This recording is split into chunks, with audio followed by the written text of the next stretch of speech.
Hello everyone, कैसे हैं आप सब।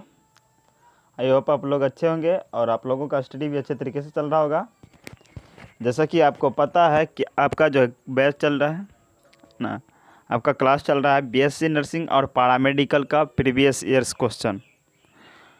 ठीक है, आप लोगों को पता होगा है ना, बीएससी नर्सिंग और पैरामेडिकल का ना प्रीवियस ईयर्स क्वेश्चन चल रहा है।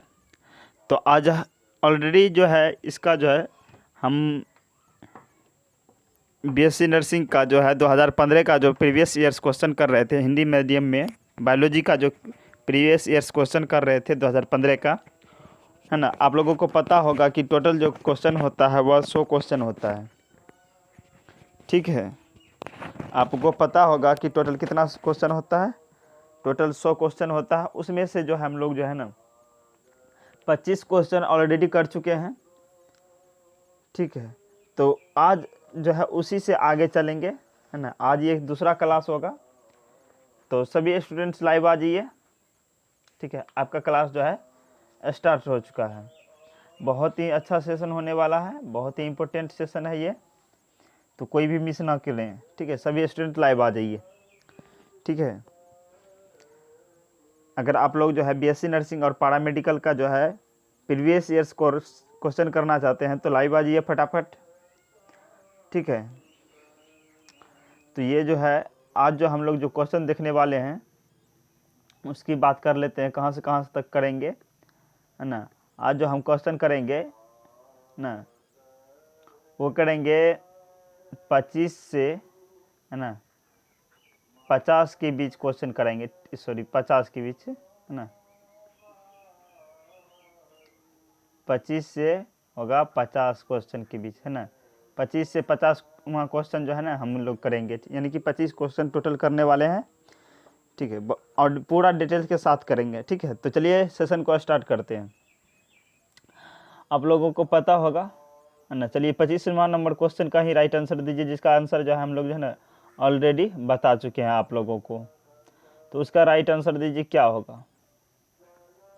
क्या पूछा जा रहा है, ग्राम धनात्मक कोशिकाओं में, है ना, कितने आधारीय शरीर की बलाएं होते हैं। बहुत ही अच्छा क्वेश्चन है, सभी स्टूडेंट राइट आंसर दें। क्या पूछा जा रहा है, ग्राम धनात्मक कोशिकाओं में कितने आधारीय शरीर की बलाएं होती है, यानी कि वलय होती है। आप लोगों को पता होगा इसका जो राइट आंसर होगा, है ना, बता चुके हैं ऑलरेडी। तो याद रखिएगा 2 वलय होते हैं। ठीक है, याद रखिएगा। ठीक है, कितने वलय होते हैं, 2 वलय होते हैं। ठीक है, हमारे शरीर में है जो है इसकी संख्या होती है 11। ठीक है, हमारे शरीर में इसकी वलय की संख्या कितनी होती है, 11 होती है ना। ग्राम धनात्मक कोशिकाओं के, है ना, आधारीय शरीर में की वलय की संख्या कितनी होती है, 2 होती है, याद रखिएगा। ठीक है, चलिए आगे बढ़ जाते हैं। चलिए 26 नंबर प्रश्न का राइट आंसर दीजिए आप लोग, ना। 26 नंबर क्वेश्चन में क्या पूछा जा रहा है, कशाभिका के तंतु, है ना, कशाभिका के तंतु सीमा इस तक चक्रित हो सकते हैं, यानी कितने डिग्री एंगल तक जो है ना कशाभिका का जो है पंख जो है ना चक्रित हो सकते हैं। मान लिया जाए ये, है ना, ये हनी बी है। ठीक है, जिसको हम लोग मधुमक्खी बोलते हैं। ठीक है,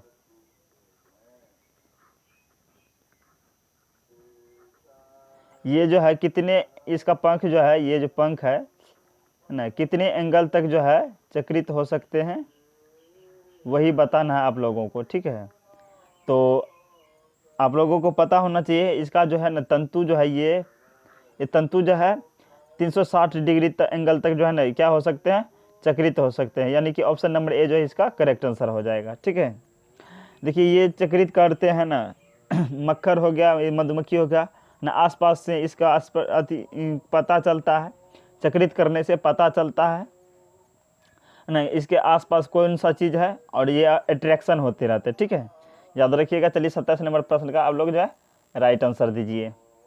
27 नंबर क्वेश्चन में क्या पूछा जा रहा है, पूछा जा रहा है इस शरीर की राजधानी, क्या पूछा जा रहा है, देखिए इस तरह की राजधानी में हाइड्रोलाइसेज होते हैं। किस तरीके की राजधानी में जो है ना, आप लोगों को पता होगा राजधानी के बारे में ना, तो उसका राइट आंसर दीजिए। किस तरीके की राजधानी में जो है इस तरीके के वलय होते हैं, हाइड्रोलिसिस के वलय होते हैं, सॉरी हाइड्रोलिसिस होते हैं। तो इसका जो राइट आंसर होगा याद रखिएगा ऑप्शन नंबर सी जो है इसका करेक्ट आंसर होगा, भोजन रसदानी में, है ना। भोजन रसदानी किस प्रकार के जीवों में पाया जाता है? भोजन रसदानी किस में पाया जाता है आप लोगों को पता होगा, अमीबा, अमीबा तथा पैरामीशियम में होता है। ठीक है, अमीबा तथा पैरामीशियम में होता है। ठीक है, याद रखिएगा अमीबा तथा पैरामीशियम इसका जो है करेक्ट आंसर होगा। ठीक है देखिए ऑप्शन नंबर सी इसका करेक्ट आंसर होगा। ठीक है, चलिए आगे बढ़ जाते हैं। अच्छा अच्छा, क्या हो गया, ये कहाँ पहुँच गया हम लोग?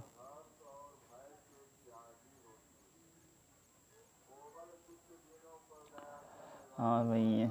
चलिए इस प्रश्न का जो है 27 तक देख चुके हैं ना। 28 नंबर प्रश्न का राइट आंसर दीजिए आप लोग। ठीक है, 28 नंबर प्रश्न का जो है राइट आंसर दीजिए। क्रिस्टी किस में होते हैं? बहुत ही अच्छा क्वेश्चन है। क्रिस्टी किस में होते हैं? ऑलरेडी जो है आप लोगों को सेल चैप्टर पढ़ाया गया है, तो उसमें बात कर चुके हैं क्रिस्टी के बारे में। ठीक है, तो आप लोग राइट आंसर दीजिए, क्रिस्टी किस में होते हैं? देखिए केंद्रक में होता है या हरितलवक में होता है, राइबोसोम या माइटोकॉन्ड्रिया। देखिए इजी सा है। ठीक है, आप लोग जवाब इसका दे सकते हैं। तो इसका जो राइट आंसर होगा ना आप लोगों को पता होगा तो बता दीजिए। तो इसका जो राइट आंसर होगा ऑप्शन नंबर डी जो है इसका करेक्ट आंसर होगा। ठीक है, माइटोकॉन्ड्रिया में दो महत्वपूर्ण अंग याद रखिएगा, क्रिस्टी और मैट्रिक्स, क्रिस्टी और मैट्रिक्स, है ना, ये दो महत्वपूर्ण अंग है ना, याद रखिएगा। देखिए मैट्रिक्स में ही क्या होता है, क्रेब्स चक्र होता है, क्रेब्स चक्र, है ना। क्रेब्स चक्र कहाँ संपन्न होती है? ये माइटोकॉन्ड्रिया के मैट्रिक्स भाग में ही जो है संपन्न होता है। ठीक है, याद रखिएगा, ये क्वेश्चन पूछा गया है।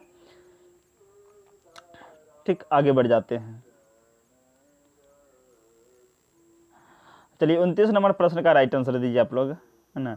वह प्रोटीन जो दूसरी प्रोटीनों को ठीक प्रकार से मोड़ने में सहायता करती है कहलाती है। वह कौन सी प्रोटीन है जो दूसरी प्रोटीनों को ठीक प्रकार से मोड़ने में सहायता करती है और वह क्या कहलाती है? 29 नंबर का प्रश्न है, तो राइट आंसर दीजिए सभी स्टूडेंट्स। बहुत ही अच्छा क्वेश्चन है। इसका जो राइट आंसर होगा ना ऑप्शन नंबर ए जो इसका करेक्ट आंसर हो जाएगा, सेफ्रॉन प्रोटीन, है ना। सेफ्रॉन कहलाती है वह प्रोटीन जो क्या करते ठीक उसी प्रकार से मोड़ने में उसकी सहायता करती है, तो सेफ्रॉन प्रोटीन कहलाता है। ठीक है, याद रखिएगा। चलिए आगे बढ़ जाते हैं।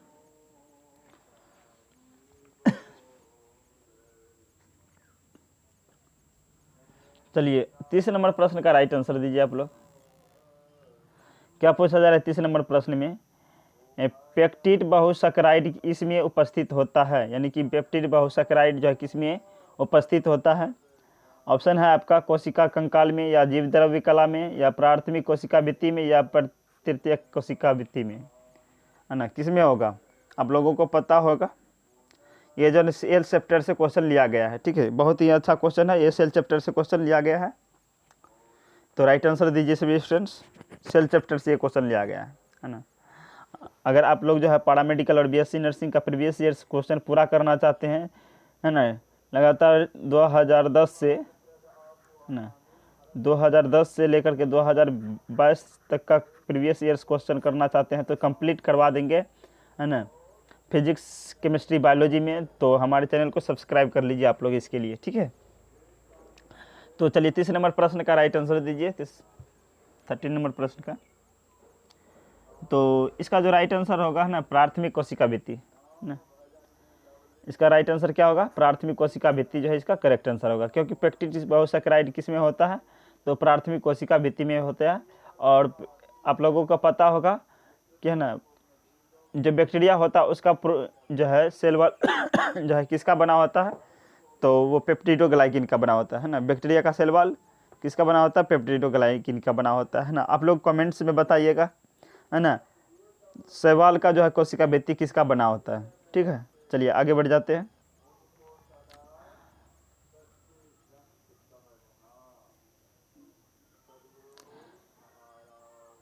चलिए आप लोग जो है 31 नंबर क्वेश्चन का राइट आंसर दीजिए, है ना। 31 नंबर क्वेश्चन का राइट आंसर देना सभी स्टूडेंट्स को। क्या पूछा जा रहा है, इडियोग्राम में, है ना, इडियोग्राम में एक जीव के गुणसूत्र को, है ना, इस आधार पर व्यवस्थित किया जाता है। इडियोग्राम में जो है एक प्रकार के जीव को, एक जीव को, है ना, गुणसूत्रों के आधार पर किस रूप में व्यवस्थित किया जाता है उसका बताना है ना, किस रूप में किया जाता है। तो याद रखिएगा, है ना, ऑप्शन नंबर बी जो इसका करेक्ट आंसर होगा, यानी घटते हुए आकार के क्रम में इसको व्यवस्थित किया जाता है। ठीक है, इडियोग्राम जो है एक जीव को, गुणसूत्रों को किस आधार पर व्यवस्थित किया जाता है, तो घटते हुए क्रम में, है ना, रखा जाता है। इडियोग्राम एक प्रोसेस है, याद रखिएगा। चलिए बढ़ जाते हैं अगले प्रश्न की तरफ। ठीक है, चलिए 32 नंबर प्रश्न का आप लोग राइट आंसर दीजिए। 32 नंबर क्वेश्चन का जो है राइट आंसर दीजिए आप लोग। 32 नंबर प्रश्न का राइट आंसर दीजिए। क्या पूछा जा रहा है, परवाह कोशिका भित्ति न्यूक्लिक अम्लों की लंबाई में, है ना, इतने कम अंतर को भी संकुचित कर लेती है। परवाह कोशिका भित्ति जो है न्यूक्लिक अम्लों की लंबाई में, है ना, इतने कम अंतर पर भी क्या कर लेती है, संकुचित कर लेती है, यानी परख लेती है।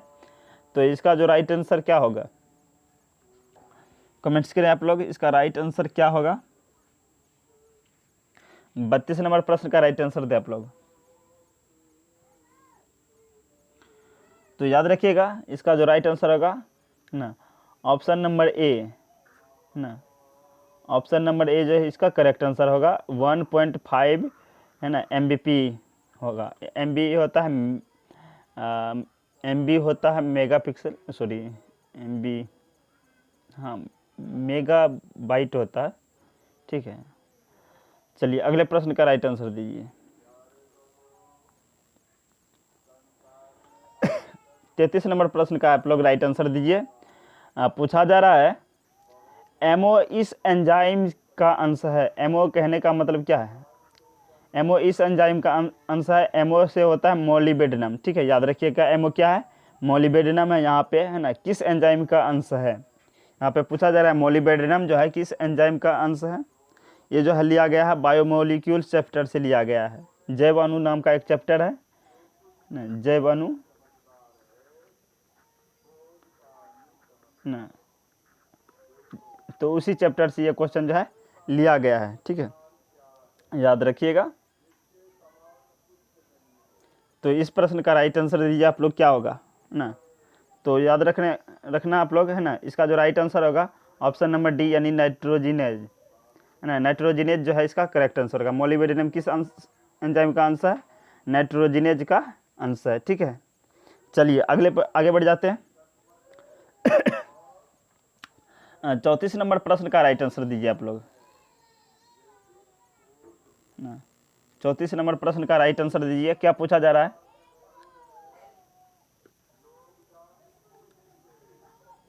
ना, पूछा जा रहा है द्विसैकराइड के मध्य एक बंध है।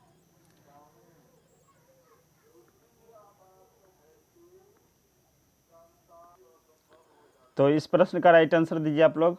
द्विसैकराइड के मध्य का बंध है, नहीं, द्विसैकराइड जो होता है उसके मध्य का बंध क्या होता है ना। ये भी चैप्टर, ये भी जो है क्वेश्चन जो है आप लोगों को पता होगा। तो ये भी जैव अणु के क्वेश्चन से लिए गए हैं। जैव अणु नाम का जो चैप्टर है ना, उसी से लिया गया है।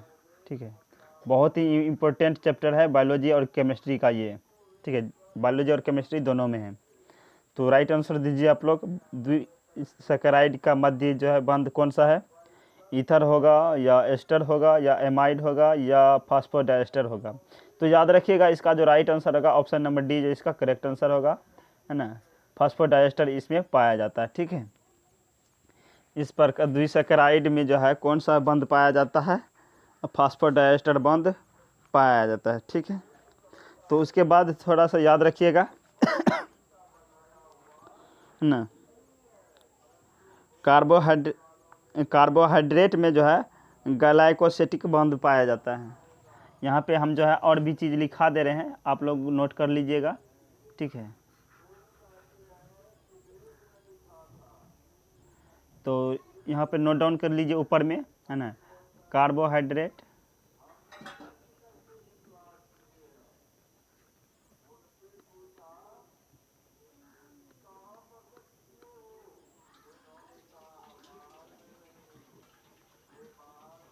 लिखिएगा कार्बोहाइड्रेट,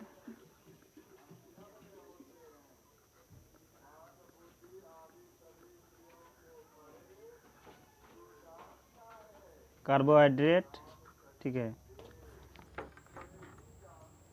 उसके बाद लिखिएगा लिपिड और वसा, ठीक है। उसके बाद लिखिएगा लिपिड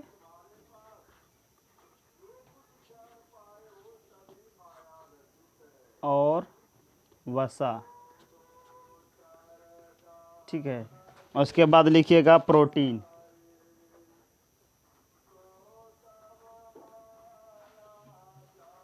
प्रोटीन, ठीक है। देखिए कार्बोहाइड्रेट में जो है ग्लाइकोसिटिक बंध पाया जाता है,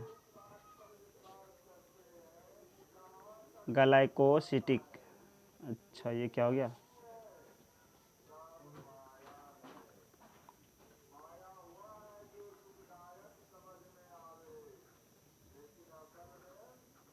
ठीक है। ग्लाइकोसिटिक बंध पाया जाता है। लिपिड और वसा में जो है एस्टर बंध पाया जाता है, ठीक है। लिपिड और वसा में एस्टर,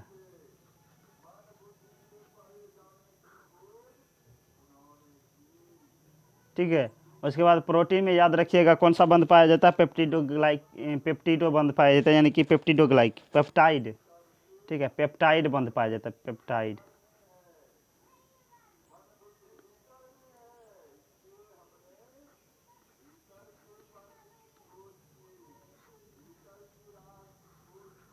नहीं याद रखिएगा, है ना। कार्बोहाइड्रेट में ग्लाइकोसिटिक बंध पाया जाता है, और उसके बाद जो है वसा में कौन सा बंध पाया जाता है, वसा और लिपिड में जो है एस्टर बंध पाया जाता है। उसके बाद प्रोटीन में जो कौन सा बंध पाया जाता है, तो पेप्टाइड बंध पाया जाता है, ठीक है। याद रखिएगा। और जो है द्विसैकराइड में जो है फास्फोडाइएस्टर बंध पाया जाता है, याद रखिएगा। बहुत ही अच्छा क्वेश्चन है। चलिए आगे बढ़ जाते हैं।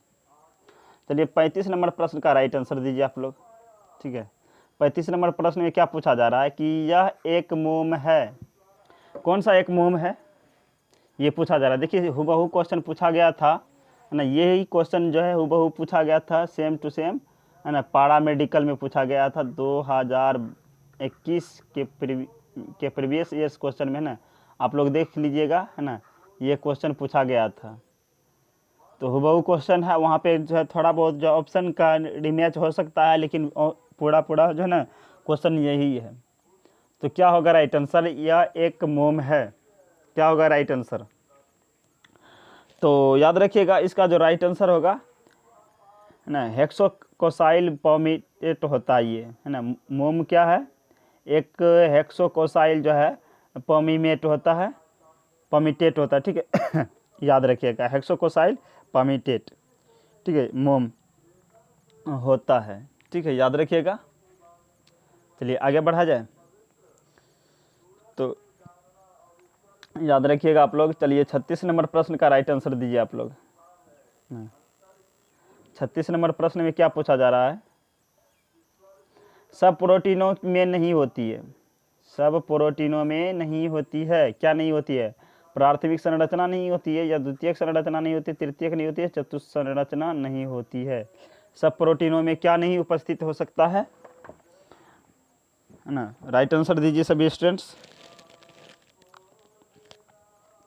36 नंबर प्रश्न का बहुत ही हल्का क्वेश्चन है, और ये भी क्वेश्चन है बायोमोलिक्यूल्स चैप्टर से लिया गया है। इससे पहले जो एक क्वेश्चन बताया वो भी जो है बायोमोलिक्यूल्स चैप्टर से ही लिया गया था, है ना। तो याद रखिएगा इसका जो राइट आंसर क्या होगा, है ना। इसका जो करेक्ट आंसर होगा, है ना, वो जो है ऑप्शन नंबर डी जो इसका करेक्ट आंसर होगा, ठीक है। ऑप्शन नंबर डी जो याद रखिएगा, चतुष्फलकीय संरचना जो है सभी प्रकार के प्रोटीनों में नहीं होती है, ठीक है। चलिए 37 नंबर प्रश्न का राइट आंसर दीजिए इसी बात पे। 37 नंबर प्रश्न का राइट आंसर देना है सभी स्टूडेंट्स को। ना क्या पूछा जा रहा है 37 नंबर प्रश्न में, कह रहा है एक ट्राइपेप्टाइड में होते हैं। ये तो बहुत ही इजी क्वेश्चन है, सभी स्टूडेंट्स राइट आंसर दीजिए ना। एक ट्राइपेप्टाइड में होते हैं, यह भी जो है जैवाणु से लिया गया क्वेश्चन है। तो याद रखिएगा इसका राइट आंसर, ठीक है। ट्राई मतलब क्या होता है आप लोगों को पता होगा, 3 होता है। तो इसमें जो है 3 एमिनो अम्ल होते हैं। ऑप्शन नंबर ए जिसका करेक्ट आंसर हो जाएगा। ठीक है, चलिए आगे बढ़ जाते हैं। 38 नंबर प्रश्न का राइट आंसर दीजिए आप लोग। 38 नंबर प्रश्न का राइट आंसर दीजिए। क्या पूछा जा रहा है 38 नंबर प्रश्न में? एटीपी में कितने फास्फोडाइस्टर बंध उपस्थित होते हैं? बहुत ही अच्छा क्वेश्चन है और इजी भी है ना। ये क्वेश्चन का आंसर तो सबको पता होना चाहिए, है ना। एटीपी में कितने फास्फोडाइस्टर बंध होते हैं? सभी स्टूडेंट्स को राइट आंसर देना है ना। लगभग में कितना होता है पेप्सिन में, सॉरी पेप्सिन में नहीं, क्या बोलते हैं, एटीपी में, है ना, कितने फास्फोडाइस्टर बंध होते हैं ना, वही पूछा रहा है। तो याद रखिएगा इनमें जो है किसी प्रकार के फास्फोडाइस्टर बंध नहीं पाए जाते हैं, यानी कि 0 इसका करेक्ट आंसर होगा, है ना। एटीपी में जो है ना कोई किसी प्रकार की फास्फोडाइस्टर बंध नहीं पाया जाता है। ठीक है, ये बात याद रखिएगा आप लोग। चलिए 39 नंबर प्रश्न का इसी बात पे आंसर दीजिए आप लोग, है ना। 39 नंबर प्रश्न का राइट आंसर दीजिए। पूछा जा रहा है पेप्सिन की इष्टतम पीएच क्या होती है? पेप्सिन की इष्टतम पीएच क्या होती है? अप्रॉक्स में दिया गया है, यानी लगभग में दिया गया है, तो सभी स्टूडेंट राइट आंसर दे। पेप्सिन की, है ना, इष्टतम पीएच मान, यानी कि पीएच मान पूछा जा रहा है। अच्छा, पेप्सिन नामक एंजाइम कहाँ पे होता है ये भी बताना आप लोगों को। पेप्सिन नामक एंजाइम कहाँ पे होता है? तो याद रखिएगा पेप्सिन नामक एंजाइम कहाँ होता है? हमारे, है ना, लार ग्रंथि में होता है। लार ग्रंथि, है ना, लार ग्रंथि से निकलता है। ठीक है, तो लार ग्रंथि का पीएच मान कितना होगा लगभग में, है ना, कितना होता है? 1 से लेकर के ना, सॉरी 1.5 होगा ना, 1.5 से लगभग में होता है 3 होता है। 1.5 से लेकर के लगभग में कितना होता है? 3 होता है। तो इसके बीच में लगभग में दिया गया है 2, तो इसका ऑप्शन नंबर ए जो है इसका करेक्ट आंसर हो जाएगा। ठीक है, ऑप्शन नंबर ए जो इसका करेक्ट आंसर होगा। ठीक है, चलिए अगले प्रश्न का राइट आंसर दीजिए आप लोग। बहुत ही अच्छा क्वेश्चन है। 40 नंबर प्रश्न का राइट आंसर दीजिए। आप लोगों को बता दूं, है ना, पैरामेडिकल और बीएससी नर्सिंग का जो प्रीवियस क्वेश्चन का सेशन चल रहा है, इस खास करके ये जो है पैरामेडिकल, सॉरी बीएससी नर्सिंग का प्रीवियस क्वेश्चन चल रहा है। ऑलरेडी जो हम लोग जो है ना 21 से लेकर के 25 तक का क्वेश्चन जो है ना ऑलरेडी कर चुके हैं, उसका सेशन अलग है, तो वो सेशन भी आप लोग जो है कर लीजिएगा। ठीक है, ये 2015 का प्रीवियस ईयर्स क्वेश्चन है बायोलॉजी का ना, बायोलॉजी का प्रीवियस ईयर क्वेश्चन है BCEC का, है ना। ठीक है, तो आप लोग जो है ज़रूर से ज़रूर कर लीजिएगा। चलिए, है ना, तब इस प्रश्न का राइट आंसर दीजिए। किसकी संरचना को क्लोवर की पत्तियों समान होती है? किसकी संरचना जो है क्लोवर पत्ती की समान होती है? DNA का होता है या mRNA का होता है, tRNA का, RNA का? mRNA का मतलब क्या होता है? मैसेंजर RNA होता है। tRNA क्या होता है? ट्रांसफर RNA होता है। RNA यानी राइबोसोमल RNA होता है। ठीक है, तो इस प्रश्न का राइट आंसर दीजिए सभी स्टूडेंट्स। क्या होगा राइट आंसर ना? किसकी संरचना क्लोवर की पत्तियों के समान होती है? तो याद रखिएगा इसका राइट आंसर क्या होगा? tRNA जो इसका करेक्ट आंसर होगा, यानी कि ऑप्शन नंबर जो है C जो इसका करेक्ट आंसर होगा। ठीक है, ऑप्शन नंबर C जो इसका क्या होगा? करेक्ट आंसर होगा ना, tRNA, यानी जिसको हम लोग क्या बोलते हैं? ट्रांसफर RNA कहते हैं। ठीक है, कोई दिक्कत? तो याद रखिएगा ना, tRNA, है ना,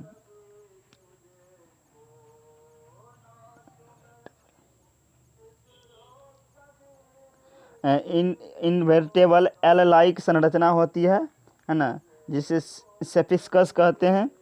उसके बाद ये 2 प्रकार की होती है, sRNA भी होता है इसमें, है ना, जिसको सोल्यूबल होता है, सोल्यूबल RNA कहा जाता है। ठीक है, इसे क्या कहा जाता है?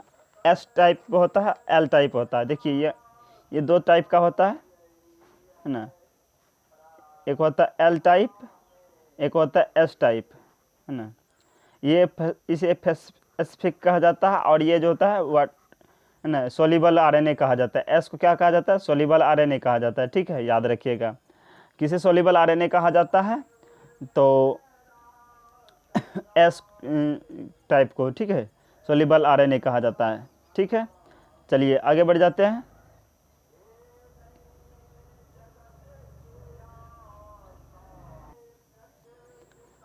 तो चलिए 41 नंबर प्रश्न का राइट आंसर दीजिए सभी स्टूडेंट्स, है ना। 41 नंबर प्रश्न में क्या पूछा जा रहा है? इनमें से, है ना, किस एंटीबायोटिक का उत्पादन जो है स्ट्रेप्टोमाइसिस के नहीं होता है? बहुत ही अच्छा क्वेश्चन है ना। ये 2015 में पूछा गया क्वेश्चन है। इनमें से किस एंटीबायोटिक का उत्पादन जो है ना स्ट्रेप्टोमाइसिस से नहीं होता? क्या होगा राइट आंसर 41 नंबर प्रश्न का? बहुत ही अच्छा क्वेश्चन है, तो राइट आंसर दे सभी स्टूडेंट्स, है ना। तो याद रखिएगा इसका जो राइट आंसर होगा बेसिस्ट्रीन होगा, है ना। बेसिस्ट्रीन जो है इसका जो करेक्ट आंसर होगा, यानी ऑप्शन नंबर ए इसका करेक्ट आंसर होगा। बेसिट्रेसिन, है ना, बेसिट्रेसिन बोला जाता है इसको, ठीक। चलिए 42 नंबर प्रश्न का राइट आंसर दीजिए आप लोग। 42 नंबर प्रश्न में क्या पूछा जा रहा है आप लोगों से? जरा एक अंजीर एक है, मतलब अंजीर है एक, क्या है अंजीर?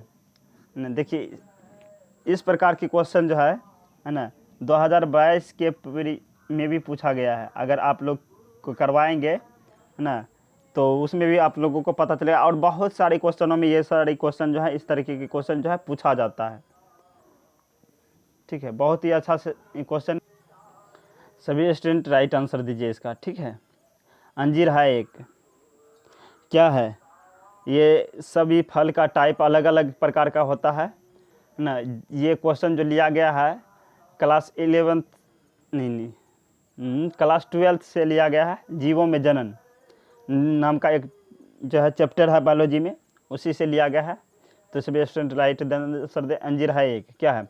सिरोसिस है या साइकोनस है या डूप है या बेरी है? देखिए इस प्रकार का क्वेश्चन जो है ना आपको मिल सकता है, प्लांट किंगडम में भी मिल सकता है, कोई बड़ी बात नहीं है।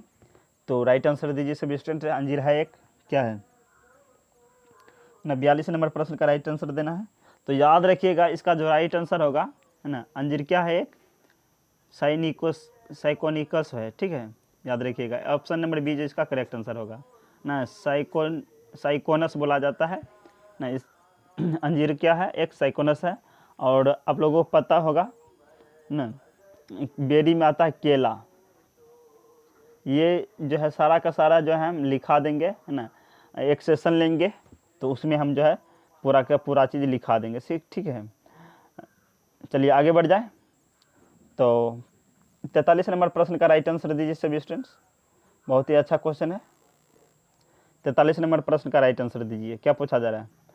पत्तियों की सतह पर, है ना, रंध्रीय छिद्रों की संख्या प्रति सेंटीमीटर पारस है। पत्तियों की सतह पर जो है रंध्रियों की छिद्रों की संख्या प्रति सेंटीमीटर की पारस है, यानी कि कितनी दूरी पे होती है? आप लोगों को पता होगा ना पत्तियों की संरचना ना। अच्छा एक मिनट ना, कुछ इस प्रकार से होती है।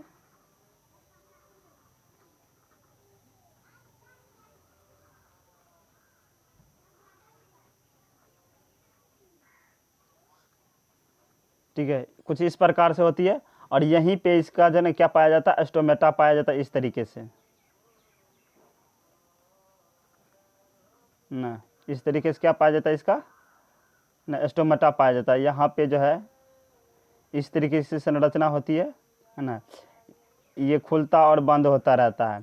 तो इसी का पारस पूछ रहा है कितना होना चाहिए ना, प्रति सेंटीमीटर पर कितना होता है? तो याद रखिएगा ना 1000 से 60,000 के बीच होता है। नहीं, ऑप्शन नंबर ए जो इसका करेक्ट आंसर हो जाएगा, ठीक है ना। याद रखिएगा इसका जो ऑप्शन नंबर ए जो है इसका करेक्ट आंसर होगा, ठीक। चलिए आगे बढ़ा जाए। तो 44 नंबर प्रश्न का राइट आंसर दीजिए। ना। क्या पूछा जा रहा है, रंध्रीय छिद्रों की खुलने में किस आयन की सर्वाधिक है ना भूमिका है। आप लोगों को पता होगा है ना, ये सारा का सारा क्वेश्चन जो है प्लांट फिजियोलॉजी से लिया गया है। इससे पहले जो क्वेश्चन कराए थे 43 नंबर प्रश्न का क्वेश्चन जो कराए थे ना, ये भी जो है प्लांट फिजियोलॉजी से ही था। और ये 44 नंबर का प्रश्न जो है ये भी जो है प्लांट फिजियोलॉजी से हैं। तो राइट आंसर दीजिए, रंध्रीय छिद्रों को खोलने में जो है ना किस आयन का सर्वाधिक भूमिका है। अच्छा क्वेश्चन है, सभी स्टूडेंट राइट आंसर दीजिए। रंध्रीय छिद्रों को खोलने में किस आयन की सर्वाधिक भूमिका होती है। तो याद रखिएगा ये होता है ऑप्शन नंबर सी, यानी कि पोटेशियम आयन का जो है सर्वाधिक भूमिका होती है। ठीक है, याद रखिएगा। बाकी बात ऑप्शन कैल्शियम जो है, हाइड्रोजन जो है, सोडियम जो है, ये गलत है ना। सर्वाधिक भूमिका किसका होता है, तो पोटेशियम आयन का होता है। ठीक है, याद रखिएगा। चलिए 45 नंबर प्रश्न का राइट आंसर दीजिए सभी स्टूडेंट। 45 नंबर क्वेश्चन में क्या पूछा जा रहा है, सहजैविक नाइट्रोजन स्थिरीकरण में ना N2 के 1 मोल का स्थानांतरीकरण के लिए है ना ATP के कितने मोलों की उपयोग होता है। कितने मोलों की आवश्यकता होती है, यानी कि कितने मोल उपयोग में लाए जाते हैं। सहजैविक नाइट्रोजनीकरण स्थिरीकरण में जो है N2 के 1 मोल को स्थिरीकरण के लिए ATP के कितने मोल की ज़रूरत होती है। तो ये इजी क्वेश्चन है ना। ये पैरामेडिकल में भी एक बार शायद क्वेश्चन पूछा गया था। तो याद रखिएगा ऑप्शन नंबर बी इसका करेक्ट आंसर होगा, यानी कि 16 मोलों की आवश्यकता होती है। ठीक है, याद रखिएगा कितनी मोलों की आवश्यकता होती है, तो इसमें 16 मोलों की आवश्यकता होती है। ठीक है, कोई दिक्कत, आगे बढ़ा जाए। ठीक है, आगे बढ़ जाते हैं है ना। तो आप लोग जो है 46 नंबर प्रश्न का राइट आंसर दीजिए। 46 नंबर प्रश्न में क्या पूछा जा रहा है, पूछा जा रहा है विघटीय एमीकरण, विघटीय एमीकरण का उत्पादन है ना। बहुत ही अच्छा क्वेश्चन है, सभी स्टूडेंट राइट आंसर दें ना।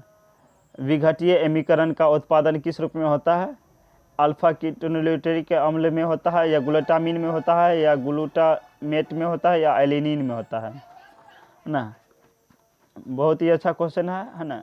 आप लोगों को पता तो नहीं होगा, चलिए बता देते हैं। विघटीय एमीकरण का उत्पादन जो होता है वह ग्लूटामीन है। क्या, ग्लूटामीन है ना। याद रखिएगा ऑप्शन नंबर बी जो इसका करेक्ट आंसर होगा। ठीक है, बहुत ही अच्छा क्वेश्चन है, याद रखिएगा ना। इस तरीके से दोहरा करके बहुत सारा क्वेश्चन जो है ना 15 में जो है पूछा गया है, दोहरा करके भी है ना। तो और याद रखिएगा है ना, यहाँ से नीट से भी क्वेश्चन पूछ लिया जाता है। नीट का जो है प्रीवियस ईयर का जो क्वेश्चन होता है ना, वो थोड़ा बहुत है ना करना ज़रूरी हो जाता है, क्योंकि जो है ना नीट का प्रीवियस ईयर का क्वेश्चन जो है बीएससी नर्सिंग के बीएससी नर्सिंग में जो है क्या किया जाता है, पूछ लिया जाता है। ठीक है, तो याद रखिएगा। चलिए आगे बढ़ा जाए। चलिए 47 नंबर प्रश्न का राइट आंसर दीजिए आप लोग। पूछा जा रहा है प्रकाश श्वसन के लिए एक एंजाइम की इस गतिविधि की आवश्यकता होती है। प्रकाश श्वसन के लिए जो है एक एंजाइम की इस गतिविधि की आवश्यकता होती है, यानी कि प्रकाशीय जब श्वसन होता है पौधों में, आप लोगों को पता होगा कि 2 प्रकार का श्वसन होता है। एक जो होता है डायरेक्ट रिएक्शन होता है, एक होता है लाइट रिएक्शन। 2 प्रकार का रिएक्शन होता है। तो वही लाइट रिएक्शन की बात कर रहा है यहाँ पे। प्रकाश श्वसन के लिए एक एंजाइम की है ना इस गतिविधि की आवश्यकता होती है। तो कौन सी गतिविधि की, जल अपघटक की, या ऑक्सीजनेशन की, या कार्बोक्सिलेज की, या एटीपीएज की। क्या होगा राइट आंसर है ना। तो इसका जो राइट आंसर होगा सभी ध्यान दीजिएगा है ना। तो ऑप्शन नंबर बी जो इसका करेक्ट आंसर होगा है ना, ऑक्सीजनेशन क्रियाविधि की आवश्यकता होती है, यानी कि इसमें श्वसन जुटता है तो ऑक्सीजन जुटता नहीं है, हटता है, तो इसको ऑक्सीजनेशन क्रिया बोला जाता है। ठीक है, याद रखिएगा। चलिए आगे बढ़ जाते हैं। तो 48 नंबर प्रश्न का सभी स्टूडेंट राइट आंसर दीजिए है ना।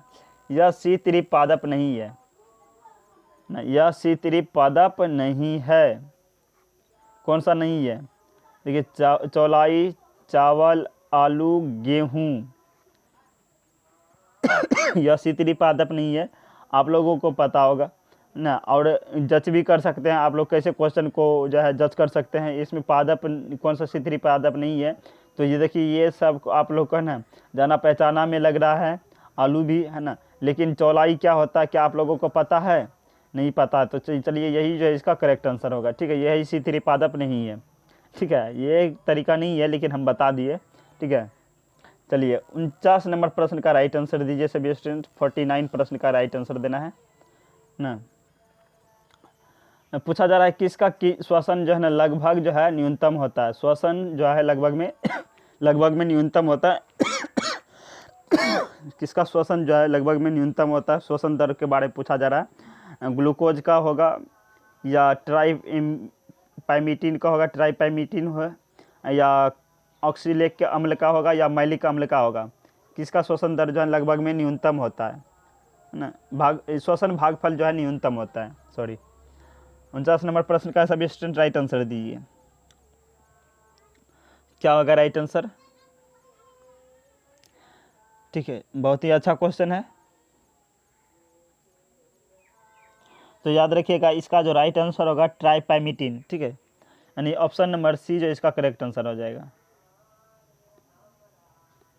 ऑप्शन नंबर सी जो इसका करेक्ट आंसर होगा। ठीक है, ट्राइपैमिटीन जो है का जो श्वसन दर जो होता है लगभग में न्यूनतम, श्वसन भागफल जो होता है क्या होता है, लगभग में न्यूनतम होता है। ठीक है, याद रखिएगा। चलिए 50 नंबर क्वेश्चन का चलिए यहीं तक रहने देते हैं। अगले सेशन में जो है ना 50 से 75 तक का क्वेश्चन करवा देंगे। ठीक है, अगले सेशन में जो है 50 से 75 तक का है ना प्रीवियस ईयर्स यानी कि PYQ। ठीक है, PYQ करवा देंगे। ठीक है, 50 से लेकर के 75 तक का क्वेश्चन का PYQ करवा देंगे। ठीक है, तो आप लोग जो है हमारे चैनल को सब्सक्राइब ज़रूर कर लीजिए। अगर सेशन अच्छा लगा हो तो लाइक और शेयर भी कर दीजिए। चलिए मिलते हैं अगले सेशन में। ठीक है, तब तक के लिए bye bye, take care, thank you to all of you.